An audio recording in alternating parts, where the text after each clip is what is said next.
Naghahanda na ang Office of the Civil Defense sa mga posibleng sakuna sa pagsapit ng tag-ulan sa bansa. Sabi ng OCD, may mga koordinasyon na sila sa ilang regional offices para paigtingin pa ang kanilang mga operasyon sa oras ng sakuna. Narito ang report mula kay Dan Villegas.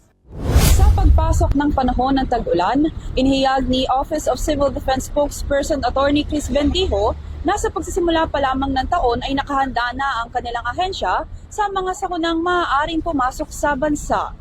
Sa pag-aanunsyo ng Philippine Atmospheric, Geophysical and Astronomical Services Administration o PAGASA sa pagpasok ng tag-ulan sa bansa, inihanda na ng Office of the Civil Defense ang mga kanilang stratehiya sa mga posibleng trahedya o sakuna na kakaharap din ng publiko at ng bansa.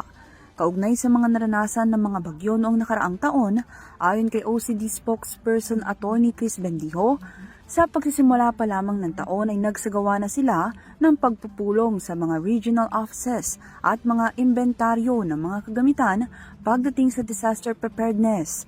Katulad na lamang ng shelter kits, GI kits, family kits, hygiene kits at ang kooperasyon ng National Disaster Risk Reduction and Management Council na binubuo ng iba't ibang ahensya ng gobyerno pagdating sa pagtugon sa mga sakuna.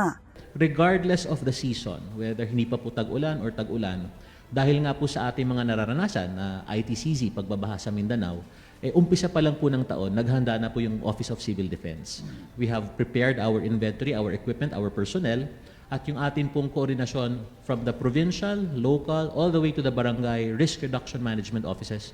We've established redundancies for the communication, for the links, at nang sa ganun po, at any given time, ready po tayong rumisponde. Dagdag niya na minabuti ni OCD Undersecretary Ariel Nepomuceno na mayroong partnership ang bawat regional offices sa kadahilan ng maaaring tamaan ng sabay-sabay ang mga rehiyon sa bansa ng mga sakuna. Minabuti rin po ni Yusek Ariel na para po tayo merong mirroring ng ating uniform personnel, no?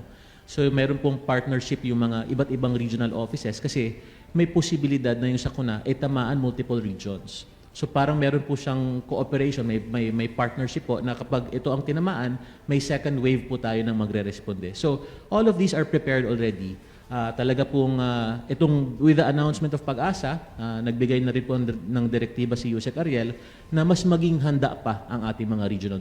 Ipinaliwanag rin ni Bendijo ang sistema ng pagre-responde ng pamahalaan at mga ahensya ng gobyerno sa oras ng sakuna sa bansa upang mabigay kamalayan sa proseso ng pagtugon ng mga ito sa lipunan.